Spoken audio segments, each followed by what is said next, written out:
ஜீவனுள்ள தேவனுடைய சித்தத்தின்படி நானே வழியும் சத்தியம் ஜீவனுமாய் இருக்கிற நம்முடைய ஆண்டவராகிய இயேசு கிறிஸ்து வழியில் நடப்பதற்கு அவருடைய சமூகத்தில் கூடி வந்திருக்கதான சகோதர சகோதரிகள் யாவருக்கும் இந்த காலை பொழுதிலும் கூட அடையனுடைய அன்பின் வார்த்தைகளை முதலாவது தெரிவித்துக் கொள்கிறேன். நம்ம கடந்த 2 பாடங்களை குறித்து முன்பு பார்க்கும்பொழுது வெளிச்சம் அல்லது ஒளி இந்த காரியத்தை குறித்து நம்ம கடந்த ஒரு 2 பாடங்களை நம்ம கேட்டிருக்கிறோம். அது நம்மளுக்கு நல்லாவே தெரியும். ஸோ அந்த விஷயத்தை ஒரு சுருக்கமாக சொல்லிட்டு போகலாம். ஏன்னா நிறைய பேர் அந்த 2 பாடங்கள் கேட்குறப்ப நிறைய பேர் ஒரு சிலர் வரல. அதனால் அந்த விஷயத்தை நம்ம சுருக்கமாக சொல்லிட்டு அதுக்கும் இதுக்கும் நம்ம சம்மந்தம் வச்சு இந்த பாடத்தை நம்ம கடந்து செல்லலாம். இப்போ மத்திய 5ஆம் அதிகாரம் 15ஆம் வசனத்தை மையமாக வைத்து விளக்கை கொளுத்தி மரக்கால் மூடி வைக்காமல் விளக்கு தண்டில் மேல் வைப்பார்கள், அப்பொழுது அது வீட்டில் உள்ள யாவருக்கும் வெளிச்சம் கொடுக்கும் அப்படின்ற வசனத்தை ஆதாரமாக வச்சு நம்ம பார்த்தீங்கன்னா ஒரு பாடத்தை நம்ம பார்த்தோம். ஸோ அந்த வெளிச்சம் என்ன, அந்த மரக்கால் என்ன, அந்த வீடுகள் எது மையமாக வருகிறது, இது என்றால் இந்த எல்லாமே பார்த்திங்கன்னா அந்த பாடத்தில் நம்ம பார்த்திங்கன்னா ஓரளவுக்கு நம்ம பார்த்துருப்போம் அப்படின்னு நம்ம பார்க்குறோம். ஸோ முக்கியமாக நம்ம நம்மளுடைய வெளிச்சத்தை குறிப்பதற்கு முக்கியமாக அந்த பாடத்தில் நம்ம ஆதாரமாக பார்த்தது என்னென்னா 1 தெசலோனிக்கேயர் 5ஆம் அதிகாரம் 8ஆம் வசனத்தில் சொல்லப்படுகிறது, பகலுக்குரியவராகிய நாமோ தெளிந்தவர்களாக இருந்து விசுவாசம் அன்பு என்னும் மார்க்கவசத்தையும் ரட்சிப்பின் தலைச்சீராவையும் தரித்து கொள்ள கடவோம் அப்படின்னு சொல்கிறார். ஏன்னா இந்த மத்திய 5ஆம் அதிகாரத்தில் 13 கிட்டத்தட்ட நீங்கள் 16ஆம் வசனத்தை முடிக்குமே பார்த்தீங்கன்னா வெளிச்சம் உங்கள் வெளிச்சம் எப்படின்னு கேட்டிங்கன்னா பிரகாசிக்க 16ஆம் வசனத்தில் என்ன சொல்லுதுன்னு பார்த்தீங்கன்னா உங்கள் வெளிச்சம் பார்த்தீங்கன்னா யாவருக்கு முன்பு பிரகாசிக்க கடவுது அப்படின்னு சொல்லப்படுகிறது. ஆனால் 14ஆம் வசனத்தில் என்ன சொல்கிறதுன்னு பார்த்தீங்கன்னா நீங்களே உலகத்துக்கு வெளிச்சமாக இருக்கிறீர்கள் அப்படின்னு வருது நம்ம பார்க்குறோம். அப்போ உலகத்துக்கு வெளிச்சமாக இருக்கிறது, நற்கிரியை செய்வது, இது எல்லாமே எதுன்னு பார்த்தீங்கன்னா இந்த 1 தெசலோனிக்கேயர் சொல்லப்பட்ட பிரகாரம் பகலுக்குரியவராகிய நாமே. அந்த வெளிச்சம் என்னதுன்னு பார்த்தீங்கன்னா அன்பு, விசுவாசம், அந்த விஷயத்தை மேலே எப்படின்னு கேட்டிங்கன்னா நம்ம நம்பிக்கை வைத்து தலைசீராவை தரித்து கொள்ள கடவோம் அப்படின்ற அந்த பாடத்தில் நம்ம பிரதானமாக பார்த்தோம் அப்படின்னு நம்ம பார்க்குறோம். ஸோ 2வது பாடத்தில் நம்ம என்ன பார்த்தோம்னா நீதிமொழிகள் 13ஆம் அதிகாரம் 9ஆம் வசனத்தில் மையமாக வைத்து நீதிமன்னுடைய வெளிச்சம் சந்தோஷிப்பிக்கும், துன்மார்க்கருடைய தீபமோ அணைந்து போகும் என்கின்றதான விஷயத்தை பார்த்தோம். அப்போ 2 வெளிச்சம் பார்த்தீங்கன்னா வேதத்தில் நம்ம கொடுக்கப்படுகிறது. ஒன்று பாசிட்டிவான வெளிச்சம், ஒன்று நெகட்டிவான வெளிச்சம் அப்படின்னு நம்ம பார்க்குறோம். ஸோ நெகட்டிவான வெளிச்சம் என்ன அப்படின்றத குறித்து நம்ம அந்த பாடத்தில் நம்ம டீட்டெயிலாக பார்த்தோம். பாசிட்டிவான வெளிச்சம் என்ன அப்படின்னு நம்ம பிரதானமாக பார்க்கும்பொழுது ஞானமே நம்மளுக்கு பார்த்திங்கன்னா வெளிச்சமாக காணப்படுகிறது அப்படின்னு அந்த பாசிட்டிவான வெளிச்சத்தை நம்ம குறித்து நம்ம பார்த்தோம். ஸோ ஞானத்தை நம்ம எப்படி பெற்றுக்கொள்ள வேண்டும், கடவுளுக்கு பயப்படுதல் ஞானத்தின் ஆரம்பம் ஏன் சொல்லப்படுச்சு, அது ஏன் முடிவு சொல்லப்படலை, இப்போ இது எல்லாமே பார்த்திங்கன்னா போன பாடத்தில் நம்ம ஓரளவுக்கு நம்ம பார்த்துருப்போம். அப்போ ஞானம் என்பது பார்த்திங்கன்னா வெளிச்சம் என்பது நம்ம முன்பு பாடத்தில் நம்ம பார்த்தோம். ஸோ அதனால தான் நான் சொல்லப்படுகிறது பிரசங்கி 10ஆம் அதிகாரத்தில் 10ஆம் வசனத்தில் நாங்கள் சொல்லும் பொழுது இதெல்லாம் எப்படி கூடிதான் இருக்கிறது பார்த்திங்கன்னா பிரசங்கி 10:10 நம்ம பார்க்கும்பொழுது இருப்பு ஆயுதம் மழுங்களாக இருந்தால் அதை ஒருவர் தீட்டாமற்று போனால் அதிக பலத்தை பிரயோகம் பண்ண வேண்டியதாகும். ஆகியால் ஒரு காரியத்தை செவ்வியாய் செய்வதற்கு ஞானமே பிரதானம் அப்படின்னு நம்ம பார்க்குறோம்.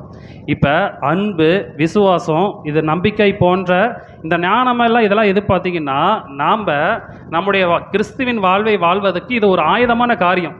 ஸோ இந்த ஆயுதம் நம்மள்ட்ட எப்போ இருக்கும் அப்படின்னு கேட்டிங்கன்னா எப்போல்லாம் நம்ம கிறிஸ்து வழியில் நடக்கிறோமோ அப்போல்லாம் அந்த ஆயுதம் நம்மள்ட்ட இருக்கும். கிறிஸ்து விட்டு வழி விலகும் போது அந்த ஆயுதம் நம்மளுக்கு என்ன ஆகும், அந்த ஆயுதம் எல்லாமே இப்போது நான் ஞானமாக இருக்கிறேன்னு வச்சுக்கோ. இப்போ கிறிஸ்து வழியில் நடந்தோம், நீ ஞானத்தின் ஷார்ப்பாக இருக்கிறோம். கிறிஸ்து வழியை விட்டு விலகுனா அந்த ஷார்ப் என்ன ஆகும், மழுங்கி போயிடும் அப்படின்னு நம்ம படிச்சோம். இதெல்லாம் ஆயுதம், இது ஒளியினுடைய ஆயுதம் அப்படின்னு நம்ம குறித்து நம்ம பார்க்குறோம். ஸோ இந்த 2 பாடத்துலையுமே பார்த்தீங்கன்னா நம்ம வெளிச்சத்தை குறித்தே மேக்ஸிமம் நம்ம குறித்து நம்ம பார்க்குறோம். இப்போ உதாரணமாக பார்க்கும்பொழுது இப்போ நம்ம ஞானமுள்ளவராக ஏன் இருக்க வேண்டும் அப்படின்னு ஒரு கேள்வி கேட்டால் நம்ம என்ன சொல்லலாம், ஏன் நம்ம ஞானமுள்ளவர்களாக இருக்கணுமா அப்படின்னு கேட்டால் நம்ம என்ன சொல்லலாம். ஏன்னா ஞானன்றது ஆண்டவராக இயேசு கிறிஸ்து, ஞானன்றது பார்த்திங்கன்னா ஆண்டவராக இயேசு கிறிஸ்துக்குள்ளாக ஒளி காணப்படுகிறது, ஆயுதம் காணப்படுகிறது, எல்லாமே நான் பார்க்குறோம். நம்ம ஞானமாக முக்கியமாக இருக்க வேணும்னு கேட்டால் நம்ம என்ன சொல்லலாம். ஏன்னா முக்கியமாக நம்ம பார்க்கும்பொழுது நம்மளுடைய எதிராளி எப்படிப்பட்டவராக இருக்கிறாரு, கெட்சிக்கிற சிங்கம் இருக்கிறார், ஞானத்தில் நிறைந்தவராக இருக்கிறாரு. இப்போ அவர்கிட்ட இருந்து நம்ம தப்பிக்கணும்னா நம்ம என்ன பண்ணணும், உதாரணத்துக்கு அதான் அவரை நம்ம எதிர்க்கிறோமா அப்பாற்பட்ட பிரச்சனை, அவர்கிட்ட இருந்து நம்மளை பாதுகாத்துக்கு நம்மளுக்கு என்ன வேணும், ஞானம் வேணும். நான் இல்லைனா தப்பிக்க முடியாது, மாட்டிக்கவும் அப்படின்னு நம்ம பார்க்குறோம். ஏன் உதாரணத்துக்கு பார்த்தீங்கன்னா ஒருவேளை உதாரணத்துக்கு இப்போ ஆரம்ப காலகட்டத்தில் நான் சத்தியத்துக்குள்ளாக வந்திருக்கேன்னு வச்சுக்கோ, எனக்கு பிடிச்ச விஷயத்தை கூட எப்படி பண்ணுவேன்னு கேட்டிங்கன்னா நான் அதை விட்டு விலகி போயிடுவேன். ஆனால் காலம் கடந்து செல்ல என்ன ஒன்று பார்த்தீங்கன்னா எனக்கு பிடிக்காத விஷயத்தையே எனக்கு பிடிச்ச மாதிரி என்னை நம்ப வச்சு அதுக்கு நான் வக்கீல் போல் வாதாடுகிறதான தன்மை கொண்டவர்கள் யார், அந்த நம்மளை மாற்றுறது யார், சாத்தான் லகுவாக மாற்றுவார். இப்போ உதாரணத்துக்கு நம்ம பழைய கால நம்ம சத்தியத்தில் வந்து ஆரம்பத்தில் நம்ம எதுக்கெல்லாம் விட்டு கொடுத்துருப்போம். இப்போ சத்தியத்துக்கு வந்தெல்லாம் நம்ம எதெல்லாம் விட்டு கொடுத்தோமோ இப்போ அதெல்லாம் நம்ம விட்டு கொடுத்துட்டுருக்கிறோமான்னு கேட்டால் கேள்விதான். காரணம் என்னன்னு கேட்டால் நம்மளுடைய அதாவது உதாரணத்துக்கு அந்த மாதிரி இருந்துச்சுன்னா நம்மளுடைய ஞானம் என்ன ஆகுது, கொஞ்சம் மடங்கி போயிடுச்சு அப்படின்ற ஒரு விஷயத்தை தான் நம்ம அங்கே வருது நம்ம பார்க்குறோம். இதெல்லாம் ஒரு பக்கம் இருந்தாலுமே நம்ம ஞானத்தை முக்கியமாக இந்த பாடத்துக்கு நம்ம ஞானத்தை வந்து சொல்லி வருவதுக்கு முக்கியமான ஒரு விஷயம் என்னன்னு பார்த்தீங்கன்னா பிரசங்கி 7ஆம் அதிகாரம் 12ஆம் வசனத்தை நம்ம படிச்சிடலாம். பிரசங்கி 7:12. ஞானம் கேடகம், திரவியமும் கேடகம். ஞானம் தன்னை உடையவர்களுக்கு ஜீவனை தரும், இதுவே அறிவின் மேன்மை. எல்லா விஷயத்துக்குமே நம்ம டோட்டலா எல்லாமே நம்ம போயிட்டு கடைசியாக முடிவில் நம்மளுக்கு முடிவது எதுன்னு கேட்டிங்கன்னா எது முடியுது? ஞானத்தினால் நம்மளுக்கு என்ன பயன் இருக்குது? நம்ம பிசாசானவனை பார்த்தீங்கன்னா ஞானத்திலேருந்து நம்ம தப்பிச்சுக்கிறோன்னு வச்சுக்க. ஏன்னா 2 தீமோத்தேயுல 2:3 சொல்லும் பொழுது நீயும் இயேசு கிறிஸ்துவுக்குள் நல்ல போர்ச்சகனாய் தீங்கு அனுபவிக்கிறதுக்கு தான் அந்த ஞானத்தினுடைய தன்மைகள் நம்மளுக்கு தேவைப்படுது அப்படின்னு நம்ம பார்க்குறோம். அப்போ பிசாசானவன் நம்ம எதிர்க்கிறதுக்கு நான் தேவையில்லை. ஏன்னா வசனம் சொல்லுகிறது கடவுளுக்கு நீங்கள் கீழ்படித்தாவே பிசாசு உங்களை விட்டு விலகி போயிடுவார்னு பார்க்குறோம். அப்போ கடவுளுக்கு கீழ்ப்படுகிறதான விஷயத்தை இதில் எல்லாமே டோட்டலாக எங்கே வந்து முடியுதுன்னு பார்த்தீங்கன்னா ஜீவன். இந்த நாளிலும் கூட நம்ம பாடத்தை எதை குறித்து பார்க்கணும் தான், அதனால தான் ஜீவனின் ஒளின்ற தலைப்பை நம்ம குறித்து பார்த்தோம். அப்போ ஜீவன்ன்றது பார்த்தீங்கன்னா முக்கியமானதே நம்மளுடைய வாழ்க்கை தரத்துக்கு வாழ்வதற்கு முக்கியமானது பிரதானமானது ஒன்று. அது மாத்திரம் தான் நம்முடைய வாழ்க்கையில் முக்கியமாக காணப்படுகிறது அப்படின்னு நம்ம குறித்து பார்த்தோம். ஸோ நம்ம அதை பார்க்கும் பொழுது யோவான் 12ஆம் அதிகாரம் 34-35 வசனத்தில் நம்ம படிக்கும் பொழுது இந்த ஜீவனை வந்து குறிப்பாக பார்த்தீங்கன்னா ஆண்டவராக எதுக்கு ஒப்பீடாக பேசுகிறாருன்னு பார்த்தீங்கன்னா அங்கே வந்து ஒளியோட ஒப்பீடாக பேசுகிறாருன்னு நம்ம பார்க்குறோம். அதாவது யோவான் 12:34-35 ஜனங்கள் அவரை நோக்கி கிறிஸ்து என்றைக்கும் இருக்கிறார் என்று வேதத்தில் சொல்லியிருக்கிறதை நாங்கள் கேட்டிருக்கிறோம். அப்படி இருக்க மனுஷகுமாரன் உயர்த்தப்பட வேண்டியது என்று எப்படி சொல்லுகிறீர்? யார் இந்த மனுஷகுமார்னு கேட்டாங்க. இதே போன பாடத்தில் நம்ம பார்த்தோம். ஸோ அந்த மனுஷகுமார் யாருன்னு கேட்கும்பொழுது இயேசு கிறிஸ்து என்ன பதில் சொல்றாரு? அதற்கு இயேசு, இன்னும் கொஞ்ச காலம் ஒளி உங்களிடத்தில் இருக்கும். போதும் சிஸ்டர். அப்ப மனுஷகுமாரன் யாருன்றத வந்து ஆண்டவராக இயேசு கிறிஸ்து அங்க சொல்றாருன்னு பார்த்தீங்கன்னா ஒளின்னு சொல்லுகிறாரு. ஆனா இந்த ஒளி எப்படி பிரதிபலிக்குது அப்படின்ற ஒரு விஷயத்தை தான் நம்ம வந்து இந்த நாளில் தொடர்ந்து நம்ம பாடத்தில் நம்ம பார்க்குறோம். ஏன்னா நம்ம படிக்கலாம் மத்தேயு 16ஆம் அதிகாரம் 13ஆம் வசனத்தில். மத்தேயு 16:13. பின்பு இயேசு பிலிப்பு செசரியாவின் திசைகளில் வந்தபோது தம்முடைய சீஷரை நோக்கி மனுஷகுமாரனாகிய என்னை ஜனங்கள் யார் என்று சொல்லுகிறார்கள் என்று கேட்டார். அங்க மனுஷகுமாரன் யாருன்னு கேட்கறாங்க, ஒளின்னு சொல்றாங்க. இங்க மனுஷகுமாரன் யாருன்னு கேட்கிறப்ப சீசர்கிட்ட கேட்கிறாரு. அதுக்கு சீசர் வந்து பதில் சொல்றாங்க. 16ஆம் வசனம். சீமோன் பேதுரு பிரதியுத்தரமாக நீர் ஜீவனுள்ள தேவனுடைய குமாரனாகிய கிறிஸ்து என்றார். அதாவது மனுஷகுமாரன் யாருன்னு கேட்குறப்ப அங்கே ஆண்டவராக இயேசு கிறிஸ்து என்ன சொல்கிறாருன்னா ஒளின்னு சொல்கிறார். இங்கே என்ன சொல்கிறாருன்னு பார்த்தீங்கன்னா நீர் ஜீவனுள்ள தேவனுடைய குமாரனாகிய கிறிஸ்து அப்படின்னு சொல்லப்படுகிறாரு நம்ம பார்க்குறோம். இது வந்து பார்த்தீங்கன்னா ஜீவனுள்ள தேவனாகிய குமாரனாகிய கிறிஸ்துன்னு சொல்லதை பற்றி பார்த்தீங்கன்னா பேதுரு கிரத்தை பார்த்தீங்கன்னா 2 தாட்டி சொல்லிக்கிறாரு. இது வந்து 2ஆம் முறை சொல்லப்பட்டது நம்ம பார்க்கணும். இந்த சம்பவத்துக்கு நடந்ததுக்கு அப்புறம் தான் பார்த்தீங்கன்னா ஆண்டவராக இயேசு கிறிஸ்து மரித்துவார் அப்படின்னு வந்து சீசர்கிட்ட சொல்லும் பொழுது பேதுரு போய் தனியாக கூட்டு போய் கடிந்து கொள்கிறாருன்னு அப்படின்னு நம்ம பார்க்குறோம். அப்போ இது ஏன் சொல்கிறேன்னா 2ஆவது தாட்டி சொல்கிறப்ப பிசாசானவன் என்ன பண்ணுறான்னு கேட்டிங்கன்னா பேதுரு மூலியமாவே அவரே கொஞ்சம் வஞ்சிக்கத்தக்கதாக மாறுறான்னு நம்ம பார்க்குறோம். ஏன்னா யோவான் 6ஆம் அதிகாரம் 69 வசனத்தில் வந்து அங்கே சொல்லப்படுகிறது. யோவான் 6:69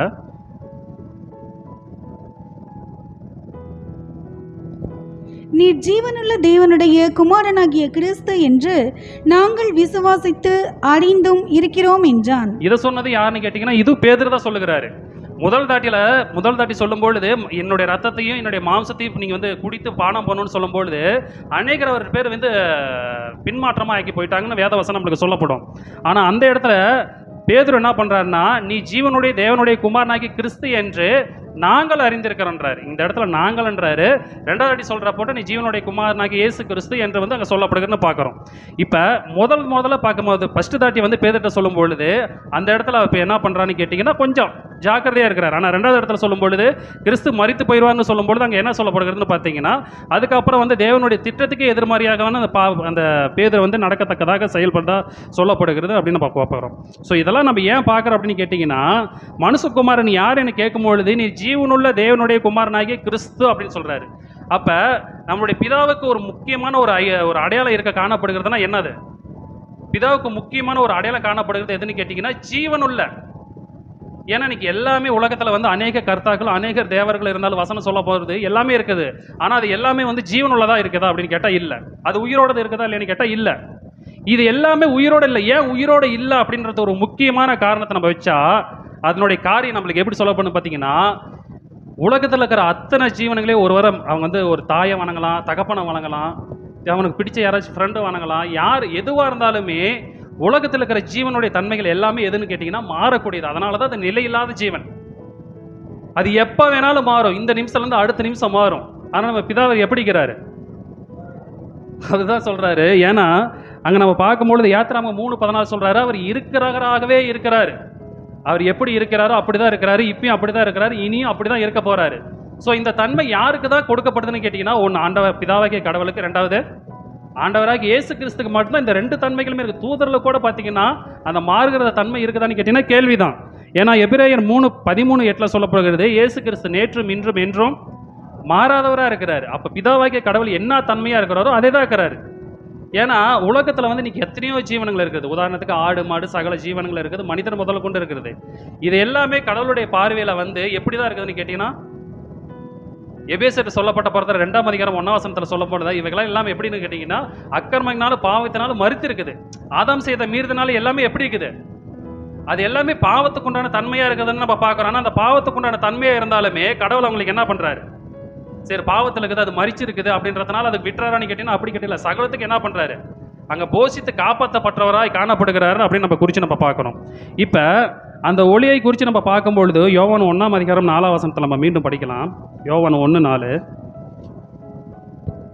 அவருக்குள் ஜீவன் இருந்தது, அந்த ஜீவன் மனுஷருக்கு ஒளியாய் இருந்தது. அப்போ ஆண்டவராகிய இயேசு கிறிஸ்துவுக்குள் ஜீவன் இருந்தது, அந்த ஜீவன் மனுஷனுக்கு ஒளியாய் இருந்தது அப்படின்னு சொல்ல வருகிறது நம்ம பார்க்குறோம். அப்போ ஆண்டவராகிய இயேசு கிறிஸ்துக்குள்ள என்ன இருந்தது பார்த்தீங்கன்னா ஜீவன் இருந்துச்சுன்னு பார்க்குறோம். அந்த ஜீவன் தான். உதாரணத்துக்கு அவர் நான் மனுஷகுமாரன் யாருன்னு கேட்குறப்போ ஒளின்னு சொல்கிறாரு. அந்த ஒளி எப்படின்னு பார்த்தீங்கன்னா அவருக்குள்ளாக ஜீவன் இருக்குது, அந்த ஜீவன் மனுஷனுக்கு ஒளியாய் இருக்குது அப்படின்னு சொன்னால் இது இந்த வசனத்தை நம்ம எப்படி எடுத்துக்கலாம்? உதாரணத்துக்கு ஜீவன் இருந்துச்சு, அந்த ஜீவன் மனுஷனுக்கு ஒளியாக இருந்துச்சுன்னா அந்த ஒளியை நம்ம எதில் அடையாளப்படுத்தலாம்? ஒளியாக இருந்துச்சுன்னா, மனுஷருக்கு ஒளியாக இருந்துச்சுன்னா அதை நம்ம எப்படி எடுத்தால் புரிஞ்சிக்கலாம் ஈஸியாக?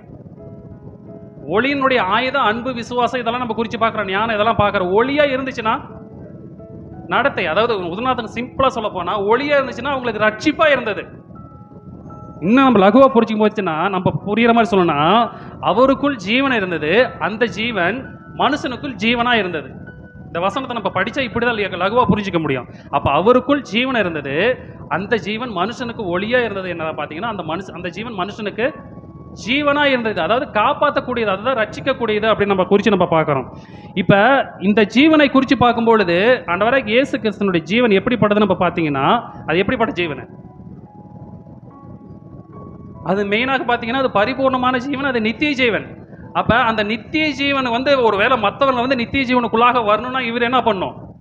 ஏன்னா ஆண்டவராக இயேசு கிறிஸ்துனுடைய ஜீவன் பார்த்தீங்கன்னா ஆதாமுக்கு ஈடு பலியாக கொடுத்தது ஒரு பக்கம், அது ஒரு காரியம் இருக்குது.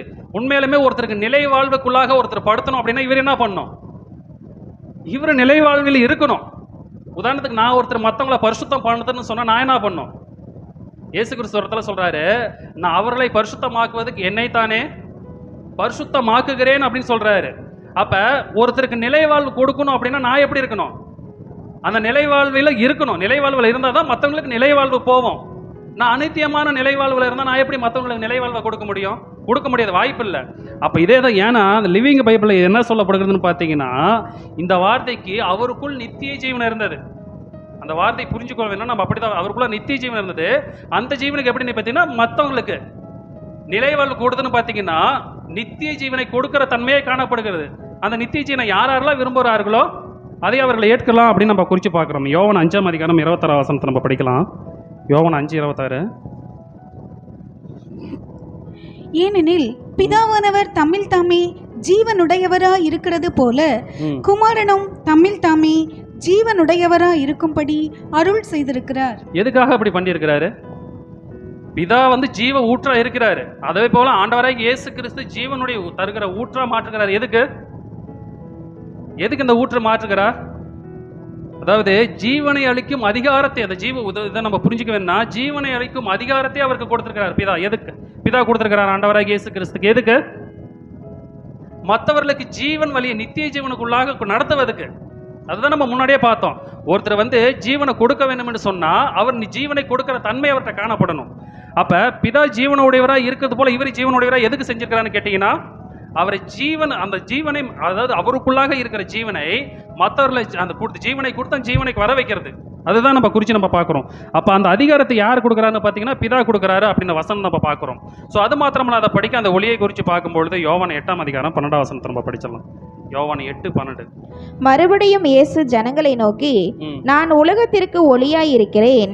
என்னை பின்பற்றுகிறவன் இருளிலே நடவாமல் ஜீவ ஒளியை அடைந்திருப்பான் என்றார். அப்ப அந்த ஒளி எதுன்னு பார்க்கும்பொழுது அதுதான் சொல்றான், ரட்சிப்பு ஜீவனை தருகிற ஒளி நம்ம பார்த்தோம், முன்னே பார்த்தோம். அப்ப அந்த ஒளி தான் சொல்லப்படும் பொழுது அது என்னை பின்பற்றுகிறவன் இருளிலே நடவாமல், இருளுனா இரவம், பாவம். உதாரணத்துக்கு சிம்பிளா சொல்ல போனா இருள் அப்படின்னு கேட்டீங்கன்னா சாத்தானுடைய அதிகாரங்கள் வசனத்தில் நம்ம அதுக்கு இருக்குது. சாத்தானுடைய அதிகாரத்துக்கு உட்பட்டதான் நம்ம காணப்படுகிறது எல்லாமே எப்படின்னு கேட்டீங்கன்னா இருளினுடைய தன்மைகள். அப்ப ஜீவ ஒளினது கடவுளுடைய அதிகாரத்துக்கு உட்பட்டதாய் காணப்படுகிற அனைத்துமே ஜீவனுடைய தன்மைகளாய் காணப்படுகிறது அப்படின்னு நம்ம பார்க்கிறோம். 1 யோவான் 1ஆம் அதிகாரம் 1ஆம் வசனத்தை நம்ம படிக்கலாம். 1 யோவான் 1:1.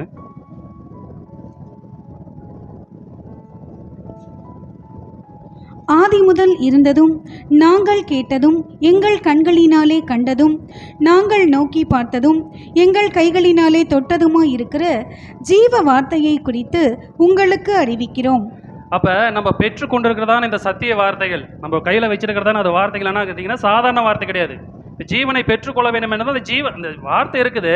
அந்த வார்த்தைப்படி நடக்கிறவங்களுக்கு ஜீவனை அளிக்கிற தன்மையாய் காணப்படுகிறது நம்ம குறித்து பார்க்கிறோம். யோவான் 5:24 நம்ம படிக்கலாம். யோவான் 5:24. என் வசனத்தை கேட்டு என்னை அனுப்பினவரை விசுவாசிக்கிறவனுக்கு நித்திய ஜீவன் உண்டு.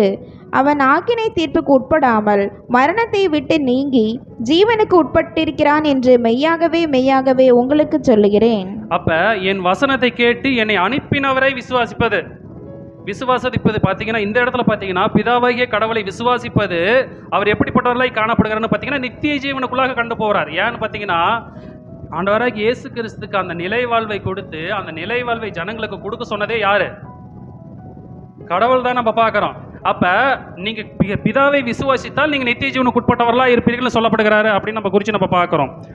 அப்ப நம்ம என்ன பண்ணணும்னு கேட்டீங்கன்னா பிதாவாகிய கடவுளை விசுவாசிக்கணும் அப்படின்னு நம்ம பார்க்குறோம். ஆனால் முன்பு பார்க்கும்பொழுது 1 யோவான் 5:11 பார்க்கும்பொழுது உங்களுடைய ஜீவனை நீ பெற்றுக்கொள்ள வேண்டும் என்றால் அந்த ஜீவன் யாருக்குள்ளா இருக்குதுன்னு பார்த்தீங்கன்னா அவருடைய குமாரனுக்குள் இருக்கிறது. அப்ப அந்த நிலைவாளனுடைய தன்மை நம்ம ஆண்டவராகிய இயேசு கிறிஸ்துக்குள்ளா இருக்கிற ஜீவனுக்கு அதில் அந்த ஜீவனுடைய தன்மை அந்த ஜீவனுடைய செயல் எல்லாமே அப்படியே கிட்டத்தட்ட பார்த்தீங்கன்னா அது யாருடைய செயல்னு கேட்டீங்கன்னா அப்படியே பிதாவினுடைய செயல். பிதா எப்படி விரும்பப்படுகிறாரோ அதனால தான் சொல்லுகிறது அந்த வார்த்தை மாம்சமானது. அந்த வார்த்தை மாம்சமானது அந்த ஜீவன் என்னன்னு பார்த்தீங்கன்னா அப்படியே செயலாய் மாறினுச்சு. அப்போ அந்த ஜீவன் செயலாக மாறினதுனால தான் மற்றவர்களுக்கு எப்படி பார்த்தீங்கன்னா ரட்சிப்பு தன்மை கூடியதாய் வருது. அப்படி உதாரணத்துக்கு பார்க்குறோம். உதாரணத்துக்கு பிதாவையும் குமாரனையும் நம்மளுக்குள்ளாக இருக்கிறாங்க அப்படின்னு ஒரு அடையாளமாக வச்சுக்கிட்டா நம்ம எப்படி நம்ம கண்டுபிடிக்கலாம்? பிதா குமார் நம்மளுக்குள்ளாக இருக்கிறாங்க அப்படின்னு ஒரு அடையாளத்தை வச்சுக்கிட்டா நம்ம எப்படி வச்சு நம்ம ஈஸியாக கண்டுபிடிக்கலாம்? அன்பு மூலியமாக தான் உதாரணத்துக்கு எடுக்கலாம். இப்போ உதாரணத்துக்கு பார்க்கும்பொழுது 2 விஷயம் தான் நம்மளுக்கு தெரிஞ்சது. 1 கடவுளுடைய வார்த்தை, 2வது பரிசுத்த ஆவி. ஏன் அப்படி கடவுளுடைய ஆவி பரிசுத்த ஆவி நம்ம சொல்கிற உதாரணத்தை பார்க்கும்பொழுது நம்ம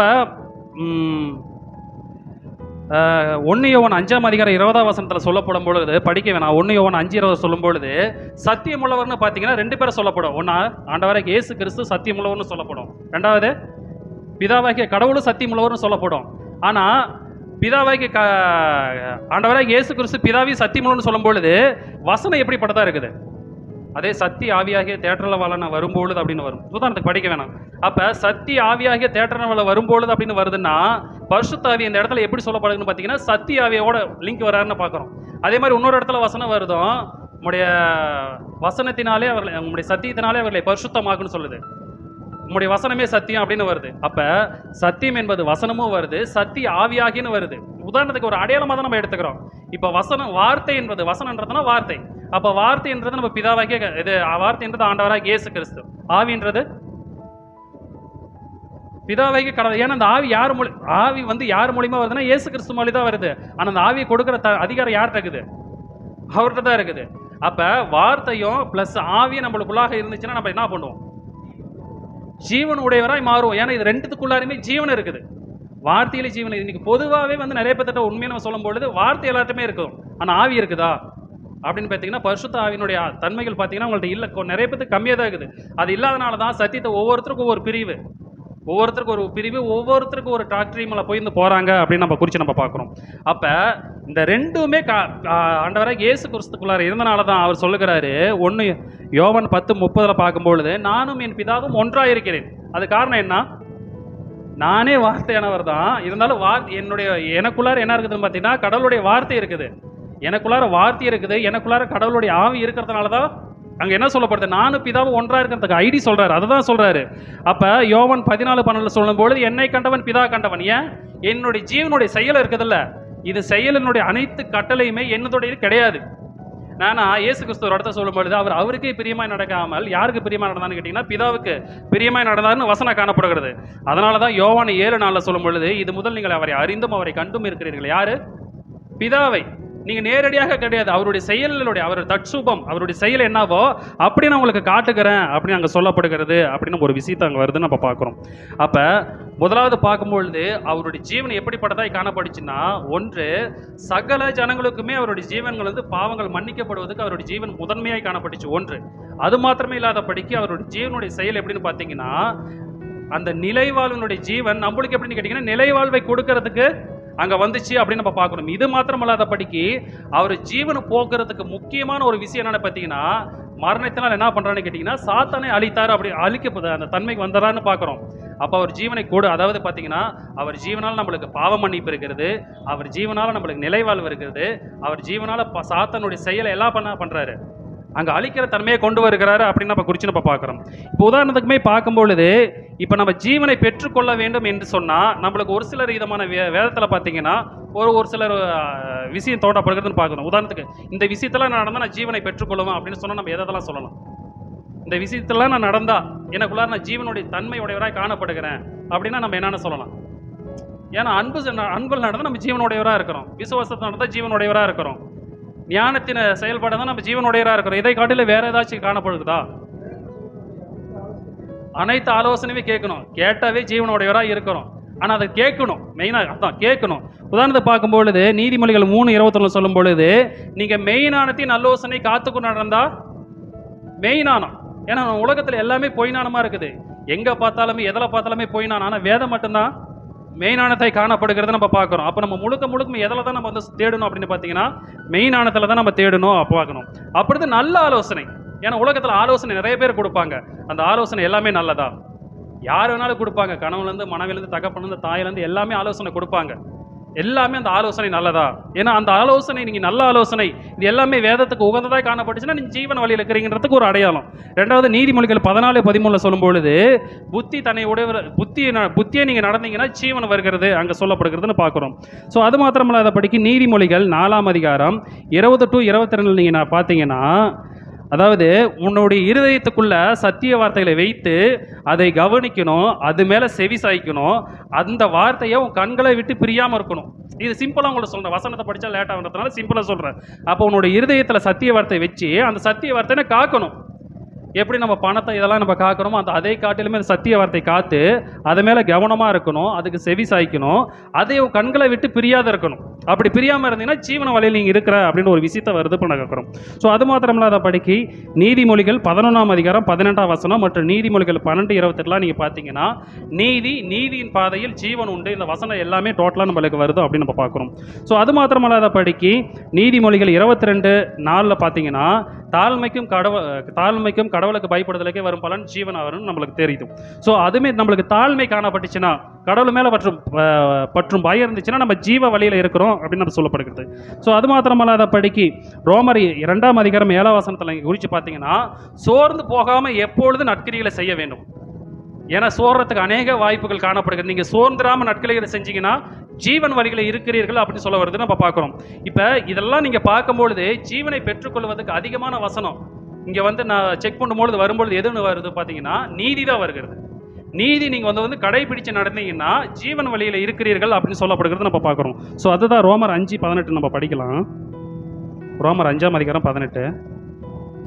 இப்படி இருக்க ஒரே மனுஷனாலே பாவமும் பாவத்தினாலே மரணமும் உலகத்தில் பிரவேசித்தது போலவும் எல்லா மனுஷரும் பாவம் செய்தபடியால் மரணம் எல்லாருக்கும் வந்தது போலவும் இதுவும் ஆயிற்று.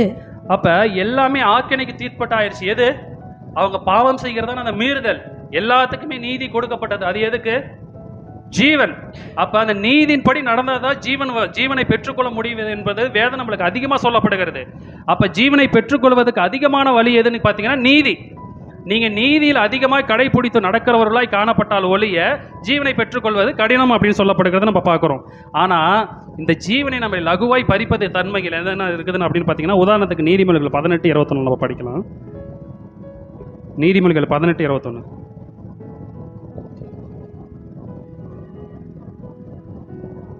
மரணமும் ஜீவனும் நாவின் அதிகாரத்தில் இருக்கும், அதில் பிரியப்படுகிறவர்கள் அதன் கனியை புசிப்பார்கள்.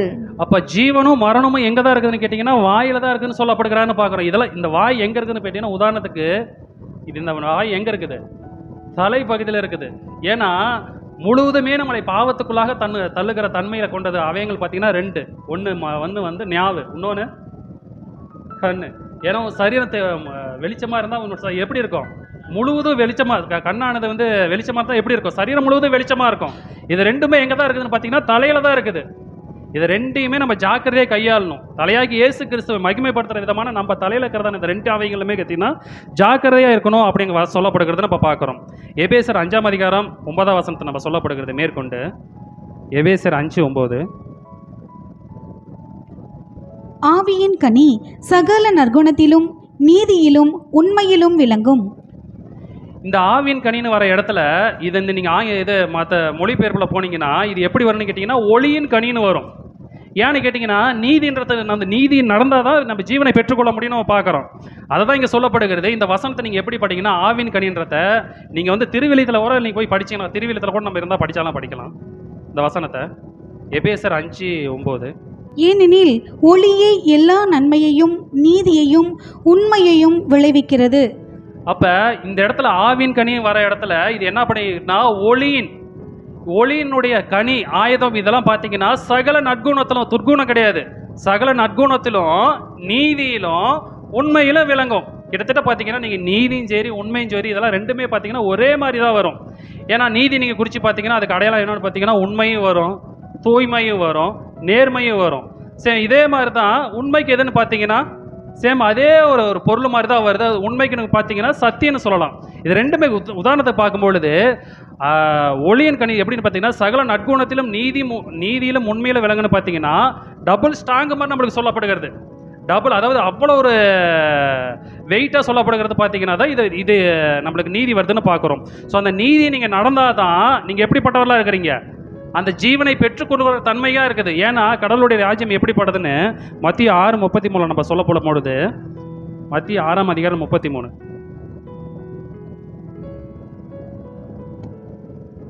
மத்திய 6:33. முதலாவது தேவனுடைய ராஜ்யத்தையும் அவருடைய நீதியையும் தேடுங்கள், அப்பொழுது இவைகளெல்லாம் உங்களுக்கு கூட கொடுக்கப்படும். அப்ப தேவ ராஜ்யத்துக்குரிய சகல செயல் எது அப்படின்னு பார்த்தீங்கன்னா அவருடைய நீதியினுடைய தன்மையினுடைய செயலே. இந்த ராஜ்யத்தினுடைய செயல் எதுன்னு பார்த்தீங்கன்னா தேவனுடைய நீதி தான். அந்த நீதியினுடைய தன்மையினுடைய செயலை தான் நீங்கள் எப்படின்னு பார்த்தீங்கன்னா தேவனுடைய ராஜ்யத்தினுடைய செயலை. அப்போ இந்த செயலை செஞ்சால் தான் உண்மையிலுமே நீங்கள் ஜீவனை பெற்றுக்கொள்ளவும்னு சொல்ல போகிறது. அது மாத்திரமல்ல, அதை படிக்கி ரோமர் 14:17. ரோமர் 14:17. தேவனுடைய ராஜ்யம் புசிப்பும் குடிப்பும் அல்ல, அது நீதியும் சமாதானமும் பரிசுத்த ஆவியினால் உண்டாகும் சந்தோஷமுமாய் இருக்கிறது. அப்ப தேவனுடைய ராஜ்யம் பார்த்தீங்கன்னா தேடுங்க, தேவனுடைய ராஜ்யம் தேடுங்கள், அது நீதியான ராஜ்யம். அதே தான் இங்கே சொல்கிறது. தேவனுடைய ராஜ்யம் புசிப்பும் குடிப்பும் அல்ல. இங்கே சொல்லப்படுகிறது தேவனுடைய ராஜ்யம் எப்படிப்படுதுன்னு கேட்டிங்கன்னா அது நீதி, அது சமாதானம், பரிசுத்த ஆவியினால் உண்டாகும் சந்தோஷமாய் காணப்படுகிறது.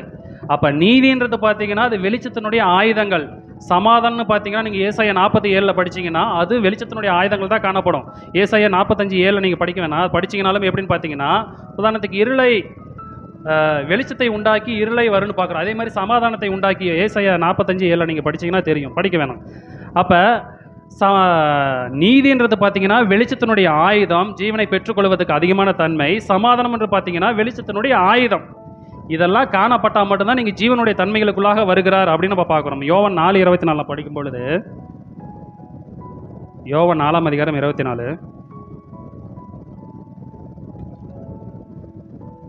தேவன் ஆவியாய் இருக்கிறார், அவரை தொழுது கொள்ளுவீர்கள் ஆவியோடும் உண்மையோடும் அவரை தொழுது கொள்ள வேண்டும் என்றார். இதுதான் தேவனுடைய நீதி. அவரை தொழுது கொள்ளவர்கள் எப்படிவர்களா இருக்கணும்னு கேட்டீங்கன்னா, மாம்சத்தின் படி அல்ல, மாம்சத்துக்குரிய தேடுதலின் படி அல்ல. அவர் ஆவியா இருக்கிறார். அவர் எப்படி கண்ணுக்கு தெரியாதவரை பார்க்க கூடாதவரா இருக்கிறாரோ, அதே மாதிரி நம்மளுடைய தேடுதல் எப்படி இருக்குன்னு பார்த்தீங்கன்னா, கண்ணுக்கு தெரியாததை தான் நம்ம முக்கியமா தேடணும். கண்ணுக்கு தெரியுதுங்கிறத நம்ம தேடுகிறது வந்து தேடுதல் அல்ல, அது தேவனுடைய ராஜ்யம் அல்ல. கண்ணுக்கு நம்மளுடைய தேவன் எப்படிப்பட்டாருன்னு பார்த்தீங்கன்னா, கண்ணுக்கு தெரியாதவராக இருக்கிறார் பரலோகத்தில். அப்போ அதனால தான் சொல்கிறாரு, நம்மளுடைய பொக்கிஷம் எங்கே இருக்குதோ அங்கே தான் நம்மளுடைய இருதயம் இருக்கின்றார். அப்போ நம்மளுடைய தேடுதல் எப்படி இருக்குது? காணாத தேவனை நோக்கி தேடுகிறத தேடுதலாய் காணப்படணும் அப்படின்னு நம்ம ஒரு பார்க்குறோம். ஏன்னா இதெல்லாம் அவரை நீங்கள் ஆவியோட உண்மையோடு தேட வேண்டும்ன்றது அதனுடைய நீதி. அப்படி நீங்கள் தேடினாதான் அந்த ஜீவனுடைய தன்மைகளை, அந்த ஜீவத்தினுடைய வெளிச்சத்துக்குள்ளாக, அந்த ஜீவனுடைய ஒளிக்குள்ளாக நீங்கள் இருக்கிறீங்கன்றதுக்கு ஒரு அடையாளம் வருது அப்படின்னு நம்ம குறித்து பார்க்குறோம். யோவான் 11:25 நம்ம படிக்கும் பொழுது, இயேசு அவளை நோக்கி, நானே உயிர்த்தெழுதலும் ஜீவனுமாய் இருக்கிறேன், என்னை விசுவாசிக்கிறவன் மரித்தாலும் பிழைப்பான். அப்போ ஆண்டவராக இயேசு கிறிஸ்து மரிச்சாரு, பிழைச்சாரு. அதனுடைய செயல் அத்தனையுமே கடவுளுடைய நீதி என்னப்பட்டுச்சு. இப்போ உதாரணத்துக்கு நம்மளும் வாழ்கிறோம், மறிக்கிறோம், மறுபடி பிழைக்கிறோமான்ற ஒரு விஷயத்தை நம்மளால் கான்ஃபிடன்ஸாக சொல்ல முடியுமா? கான்ஃபிடன்ஸாக சொல்ல முடியுமா? அப்படின்னா ஏன்னா அவர் மரிச்சாரு பிழைச்சாருன்னு பார்த்தீங்கன்னா, அது எப்போவுமே கடவுளுடைய நீதியாகவும் வார்த்தையாக இருந்தனால அந்த கான்ஃபிடன்ஸாக நடந்தார், செஞ்சார். இன்னைக்கு நம்மளும் இயேசு கிறிஸ்துவை விசுவாசிக்கிறவ மரித்தாலும் பிழைப்பான் அப்படின்றா, நம்ம மரித்து நம்ம பிழைக்கணும்னா அதுக்கு உண்டான எவ்வளோடைய செயல் நம்மளுக்கு வேணும்? உதாரணத்தை பார்க்கும்பொழுது, ஆண்டவராக இயேசு கிறிஸ்து ஜீவன் நம்மளுக்கு கொடுக்குறாருன்னு வச்சுக்கோ. அந்த ஜீவனை உதாரணத்துக்கு பார்க்கும்பொழுது அவர் வந்து தாமாக கொடுக்கணும் வந்து ஒரு விஷயத்தை வேதவசனம் நம்மளை அப்படி தான் சொல்லுறது. நம்ம படிச்சிடலாம். மத்திய 20:28 படித்தா நம்ம தெரியும். மத்திய 20:28, அப்படியே மனுஷகுமாரனும் ஊழியம் கொள்ளும்படி வராமல் ஊழியம் செய்யவும் அநேகரை மீட்கும் பொருளாக தம்முடைய ஜீவனை கொடுக்கவும் வந்தார் என்றார். அப்ப அவர் உயிர்த்தெழுதலும் ஜீவனுமா இருக்கிறாரு, அது ஓகே.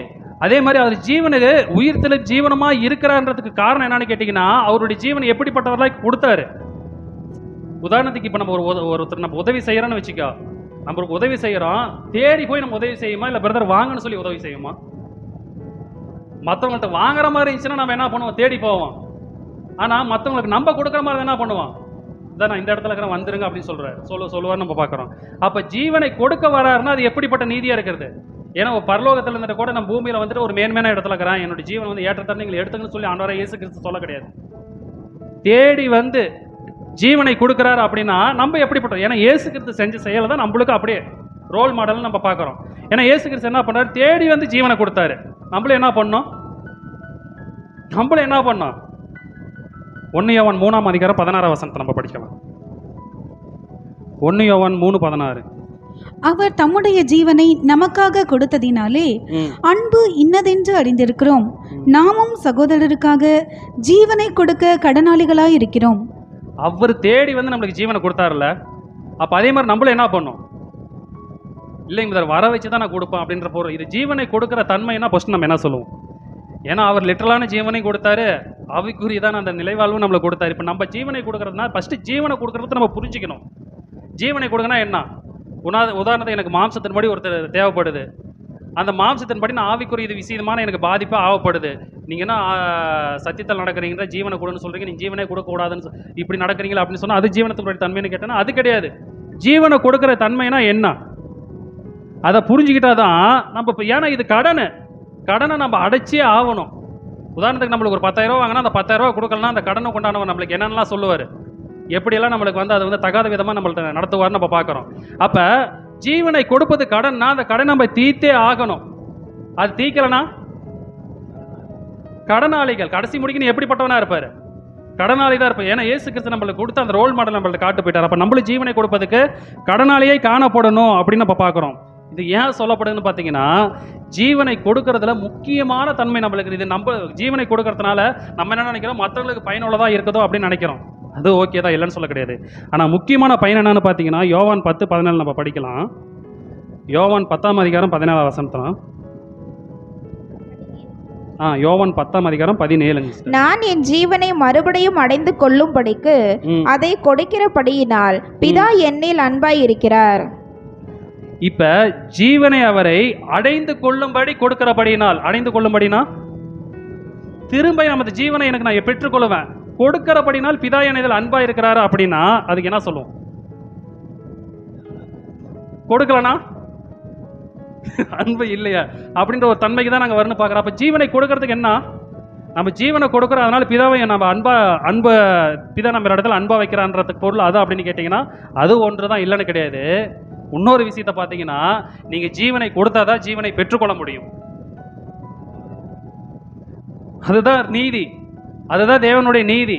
நீங்கள் ஜீவனை கொடுத்தா மாத்திரம்தான் ஜீவனை பெற்றுக்கொள்ள முடியும். ஜீவனை கொடுக்கறதுனால மற்றவங்களுக்கு பயன் இருக்குது, ஜீவனை நீங்க கொடுக்கறதுனால உங்களுக்கு பயன் இருக்குது. நீங்க அற்பமான ஜீவனை கொடுத்தாதான் நீங்க நித்திய ஜீவனை பெற்றுக்கொள்ள முடியும். நீங்க அற்பமான ஜீவனை கொடுத்தாதான் இந்த உயிர் தெழுதல் என்ற ஜீவனை கொடுக்க முடியும். ஏன்னா அந்த உயிர் தெழுதல் விஷயம் நம்மளுக்கு எது? இயேசு கிறிஸ்து உயிர் தெழுந்தாருன்றது காரணம் என்ன? இயேசு கிறிஸ்து வந்து ஜனங்களுக்கு எல்லாரும் ஜீவனை கொடுத்தாரு, ஜனங்களுக்கு ஜீவனை கொடுத்தனால ஜீவனை பெற்றுக்கொண்டாரு அப்படின்றது பார்க்க. அது மாத்திரம் இல்லை, ஏன்னா அவர்கிட்ட பாவம் இல்லை. இப்போ நம்மள்ட்ட என்ன இருக்குது? பாவம் இருக்குது. நம்ம பாவம் இருக்கிற நம்ம என்ன பண்ணோம்? ஜீவனுக்கு, அதாவது கொடுத்து தான் நம்ம வாங்க முடியும். அப்போ கொடுத்தாதான் நம்ம பெற்றுக்கொள்ள முடியும் அப்படின்ற ஒரு விஷயத்தை அங்கே வந்து நம்ம வருது நம்ம பார்க்கணும். ஸோ அது மாத்திரமல்லாத படிக்கு இப்போ உதாரணத்துக்கு உலகத்தில் வந்து ஜீவனுடைய முக்கியத்துவமே உணராமல் தங்களை கெடுத்து கொண்டவர்கள், தங்களை அழித்து கொண்டவர்களுடைய விஷயத்தை சொன்னால் நம்ம எதனால் சொல்லலாம்? புரியுதுங்களா? சொல்கிறது புரியுதுங்களா? இன்றைக்கி வந்து இப்போ எனக்கு ஜீவன் இருக்குதுன்னு வச்சுக்கோ, இந்த ஜீவனை நான் அற்பமாக எண்ணி, இப்போ நான் இந்த ஜீவனுடைய விஷயத்தை எண்ணி நான் எண்ணாமல் நான் சாவறேன்னா எந்த விஷயத்தெல்லாம் மறிக்கிறாங்க, கெடுக்கிறாங்க அப்படின்னு ஒரு விஷயத்தை நம்ம வச்சு நம்ம எதாவது சொல்லலாம்? ஓகேங்க சார், எல்லாமே வருது அப்படின்னு நம்ம குறித்து நம்ம பார்க்குறோம். உதாரணத்துக்கு அதுதான் கண்ணானது சரீரத்தை விளக்கா இருக்குது, அது தெளிவாக இருந்துச்சுன்னா எல்லாமே வரும் அப்படின்னு சொல்லுறது நம்ம பார்க்குறோம். உதாரணத்துக்கு இப்போ வந்து ஒரு விஷயத்தில் வந்து இறந்து போனாங்கன்றது கிட்டத்தட்ட ஒரு 15 விஷயத்தை இங்கே ஒரு விஷயத்தை எடுத்து வச்சுருக்கிறேன். அது சரியாகதான் நீங்கள் நோட் பண்ணிங்க. ஒன்று, இப்போ இருக்கிற காலகட்டத்தில் தங்களை வந்து ஸ்லிம்மாக ஆக்கணும் அப்படின்னு வந்து பார்த்தீங்கன்னா இன்றைக்கி ஒரு சிலர் இறந்துருக்குறாங்க, கேள்விப்பட்டிருக்கிறீங்களா? நியூஸ் எல்லாம் இன்னைக்கு ஸ்லிம்மாக ஆகணும் அப்படின்னு செத்து போனவங்க இருக்கிறாங்க. ஒன்று.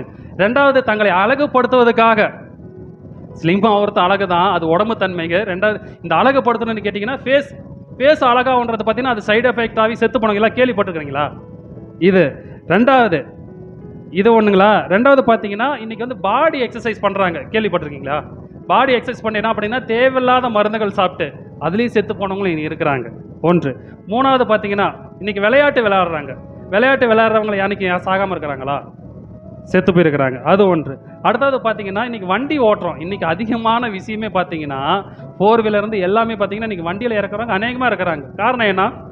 முக்கியமாக சொல்லப்படுகிறது அவங்களுடைய அஜாக்கிரதையால் இறந்து போனவங்களாம் இன்றைக்கி அதிகமாக காணப்படுகிறான்னு நம்ம பார்க்குறோம். இது அது மாத்திரம் இல்லாத படிக்க ஒரு உதாரணத்துக்கு ஒரு பெண்ணு ஒரு ஆண், இவங்க ரெண்டும் நீங்கள் மேனேஜ் பண்ணி பார்த்துங்க. பெண்ணால் ஆண் இறந்தவர்கள் அநேகமாக இருக்கிறாங்க, ஆனாலும் பெண் இறந்தவங்க அநேகமாக இருக்கிறாங்க. இதோட விஷயத்தை நீங்களே ஃபுல்லாக பண்ணிட்டீங்க அப்படின்னு பார்க்குறோம். இது ஒன்று. ரெண்டாவது பார்த்தீங்கன்னா பெருமையால், அவன் என்னோட பெரிய ஆளா, என்னோட பெரிய ஆளா இன்னைக்கு இறந்தவங்க நிறைய பேர் இன்னைக்கு இருக்கிறாங்க பெருமையால். அது ஒன்று. அடுத்தது பார்த்தீங்கன்னா சகோதரி சொல்ல மாதிரி போதை பழக்கத்தால், ட்ரக்ஸ், இதெல்லாம் இறந்தவர்கள் இன்னைக்கு அநேக பேர் இருக்கிறாங்க. அது மாத்திரம் இல்லாதபடிக்கு நம்ம தின்றோம்ல சாப்பாடு இன்னைக்கு பேருக்கு நிறைய பேருக்கு ஜீரணாவாமே செத்து போனவங்க நிறைய பேர் இருக்கிறாங்க. அது. அடுத்தது பார்த்தீங்கன்னா நோயால் பாதிக்கப்பட்டு இறந்தவர்கள் அதிகம்.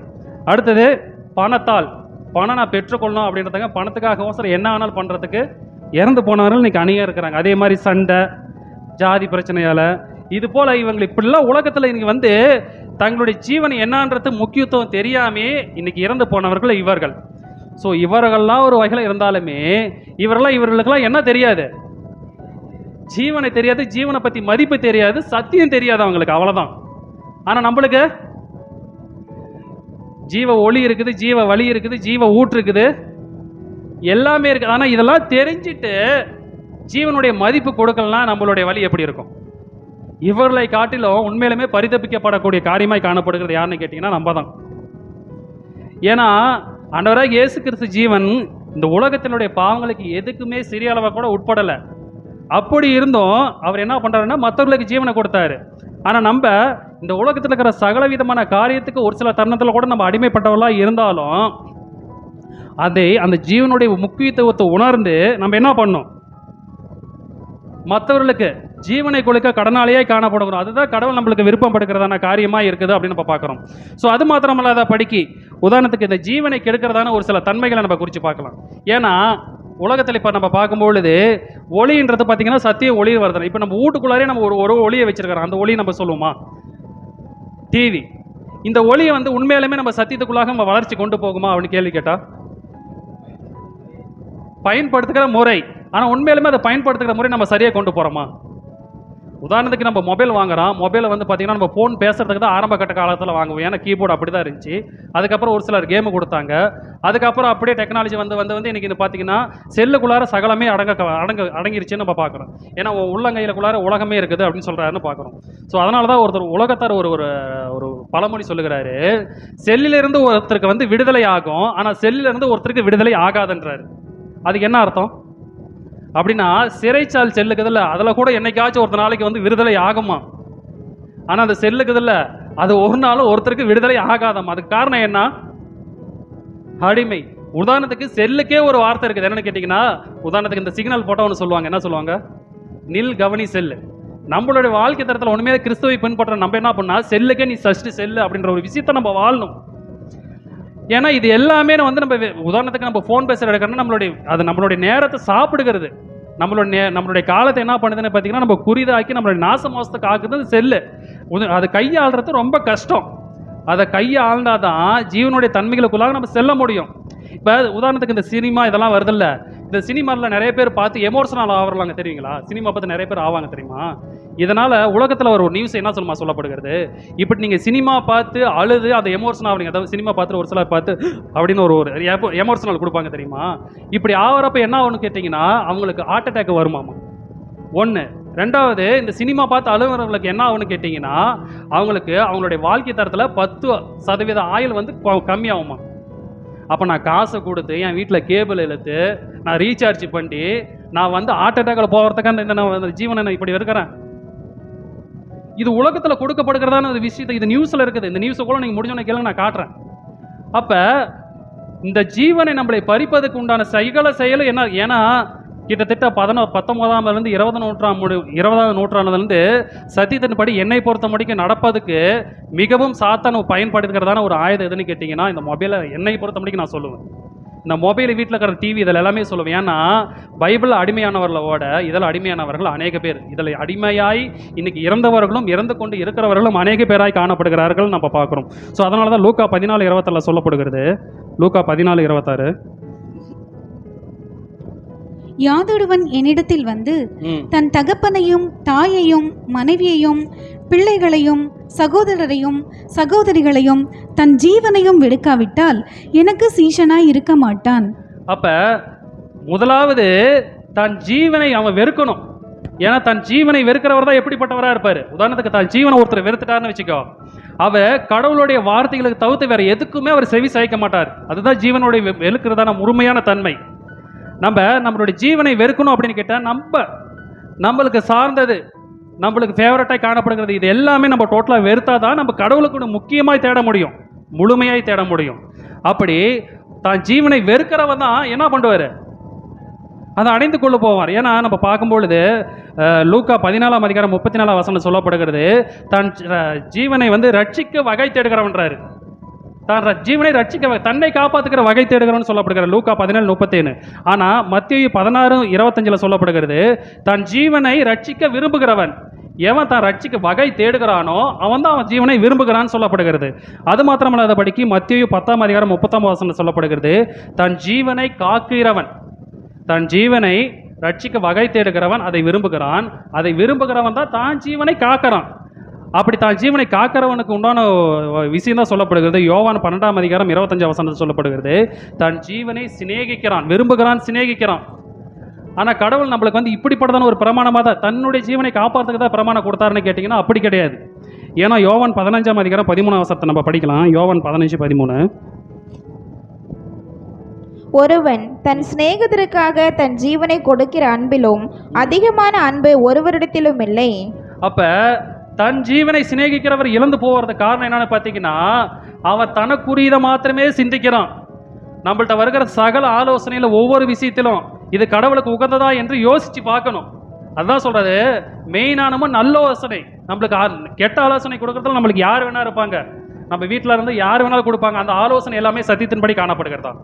அந்த காணப்பட்டா மட்டும்தான் நீ எப்படிப்பட்டவராக இருக்கிற, தன் ஜீவனை வெறுக்கிறதுக்கு தன்மைகளாக மாறுகிற. ஆனால் வசனம் என்ன சொல்கிறது, ஒரு தன் சிநேகிதருக்காக தன் ஜீவனை கொடுக்குற அன்பில் அதிகமான அன்பு ஒரு இடத்துல இல்லை. அப்போ ஜீவனை மற்றவர்களுக்கு கொடுக்கணும், அதுதான் நீதி. நீ ஜீவனை கொடுத்ததா ஜீவனை பெற்றுக்கொள்வதும் நீதி. அப்படிப்பட்ட ஜீவனை கொடுக்கணும். ஏன்னா அப்படிப்பட்ட ஜீவனை கொடுத்தாதான் நீ உயிர்த்தலுடைய தன்மைகளுக்கு நீ ஆண்டவராகிய இயேசு கிறிஸ்துக்குள்ள இணைந்து வருவ அப்படின்னு சொல்லப்படுகிறது. ரோமர் 6:4. ரோமர் 6:4.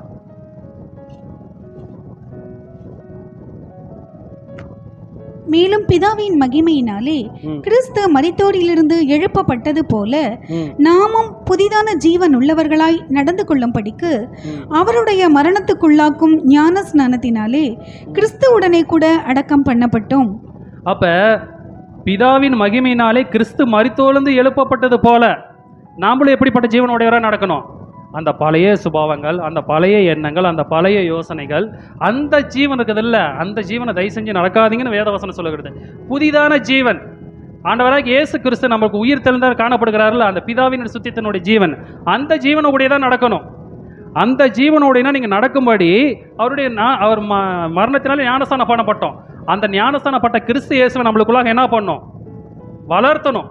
கிறிஸ்து இயேசு நம்மளுக்குள்ளாக இருக்கிறாரான்றது ஃபர்ஸ்ட் கேள்வி, எந்த அளவு இருக்கிறார்ன்றது கேள்வி, எந்த அளவுக்கு வளர்ச்சி எடுக்கிறன்ற கேள்வி. இதெல்லாம் இந்த கேள்வியெல்லாம் கேட்டு நம்மளை வளர்த்தும் போது தான் நம்ம எப்படிப்பட்டவராக இருக்கிறோம், அந்த புதிதான ஜீவனுடையவராக இருக்கிறாரு அப்படின்னு நம்ம குறித்து நம்ம பார்க்கணும். கடைசியாக 1 தீமோத்தேயு 4:8 மட்டும் நம்ம படிக்கலாம். 1 தீமோத்தேயு 4:8.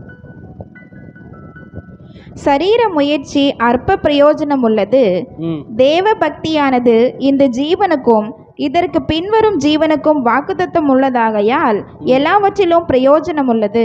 இந்த இடத்துல வர சரீர முயற்சி அற்ப பிரயோஜனம் உள்ளதுன்னு வருதுல, இந்த இடத்துல சரீர முயற்சின்றது எந்த இதில் குறிப்பிடுதுன்னு சொல்ல முடியுங்களா? சரீர முயற்சின்னு வருதில்ல, நம்ம இந்த இடத்து வசனத்தை நம்ம உதாரணத்துக்கு நம்ம எப்படி புரிஞ்சுட்டு கேட்டிங்கன்னா, சரீர முயற்சினா ஒரு சமயம் நம்ம மாம்சத்துக்கு சம்மந்தப்பட்டதான அந்த விஷயம் அப்படி வருது அப்படின்னு தான் நான் நினச்சிக்கேன். அதுக்கு அர்த்தம் இல்லைன்னு சொல்ல கிடையாது. ஆனால் இந்த இடத்துல வருகிறதுனா சரீர முயற்சி அற்ப பிரயோஜனம் உள்ளதுன்னா, இந்த இடத்துல ஆங்கிலத்தில் என்ன கொடுக்கப்படுது பார்த்தீங்கன்னா, பாடி எக்ஸசைஸ். ஆங்கிலத்தில் அப்படி தான் கொடுக்குது. நீங்கள் மற்ற மொழிபெயர்ப்புலாம் பார்த்தீங்கன்னா உடற்பயிற்சி என்னன்னு கேட்டிங்கன்னா அற்ப பிரயோஜனம் உள்ளது, ஓரளவுக்கு பலன் தரும். ஆனால் இதே இந்த உடற்பயிற்சி எப்படியோ அதே தான் மாம்சத்துக்குரிய ஜீவனுடைய தன்மையும் அதே தான். அதனுடைய தன்மைக்கு எப்படி கேட்டிங்கன்னா ஓரளவுக்கு கொஞ்சம் பலன் தரும், அவ்வளோதான். ஆனால் தேவ பக்தியானது என்னது, இந்த ஜீவன் இப்போ நம்ம வாழ்ந்துட்டு இருக்கிறோம்ல, இந்த ஜீவனுக்கு பயனு, இனி வரும் ஜீவனுக்கு பயனு. தன் ஜீவனை இழந்து போகிறன்னு சொல்றாரு தெரியுமா, இழந்து போகிறவன் தான் இருந்தாலும். ஆனால் அந்த இழந்து போகிறவன் என்ன பண்ணுறது, இந்த ஜீவன்லேயே அவன் ஓரளவுக்கு என்ன பண்ணுறான்னு கேட்டிங்கன்னா கடவுள் காக்கிறவராக தான் இருக்கிறாரு. காத்து நித்திய ஜீவனை பெற்றுக்கொள்வதுக்கு அவர் எப்படிப்பட்டவராக இருக்கிறாரு, மாத்திரத்துக்கு நம்மளை இது பண்ணுறாரு நம்ம பார்க்குறோம். அப்போ இந்த சரீரம் அற்ப புரோஜனம்னா சரீரத்தில் நம்ம தோண்டப்படுகிற நம்ம தேடுகிற அனைத்துமே எப்படி அது அது புரோஜனம் தான் சொல்லப்படுது. அது புரோஜனம் தான், கொஞ்ச நாளைக்கு தான். நம்மளுடைய ஜீவன் எந்த அளவுக்கு இருக்குதோ அந்த அளவுக்கு தான் கொஞ்சம் பயனுள்ளதாக உங்களுக்கு தோண்டும். ஆனால் அது நிரந்தரமானது கிடையாது. அப்போ தேவ பக்தியானது, தேவனுக்கு பயப்படுகிறதான அது உண்மையானது, கடவுளுக்கு பயப்படுகிறது அந்த உண்மையான இது எப்படின்னு பார்த்தீங்கன்னா, இந்த ஜீவனுக்கு இப்பயும் நம்ம பிழைச்சி ஓரளவுக்கு நம்ம நல்லா இருப்போம். பின்பு வரும் உயிர் தெழுதலே நம்ம எப்படி இருப்போம், நிலைவாழ்வுகளை பெற்றுக்கொள்ள தன்மைகளாக இருப்போம் அப்படின்னு நம்ம பார்க்குறோம். எனவே சகோதர சகோதரிகளை நம்ம என்ன பண்ணலான்னு கேட்டிங்கன்னா, இந்த ஜீவனை நம்ம கிறிஸ்து இயேசு நிமித்தம் பிதாவாகிய கடவுளுக்கு என்ன பண்ணணும்னு கேட்டிங்கன்னா, அந்த வார்த்தையில கேட்டு அந்த நீதியின்படி நம்ம இழக்கிறவர்களாக இருந்து அந்த மகிமையான ஜீவனத்தை பெற்றுக்கொள்ள நம்ம வாழ கடவுள் நம்மளுக்கு பார்ப்போம். ஸோ அது மாத்திரமல்ல, அதை படிக்கி இயேசுவின் ஜீவனை தந்ததை நம்ம நினைத்து அதை மதித்து ஜீவ வார்த்தை பிடித்து கொண்டு ஜீவ வழியாகிய ஜீவாதிபதி வழியில் நடந்து நாம் நித்திய ஜீவனை பெற்றுக்கொண்டு நடக்க அனுதினமும் ஜீவனுள்ள தேவன் நம்மளுக்கு ஜீவ காலமெல்லாம் உதவி செய்து வழி நடத்துவாராக. ஆமென்.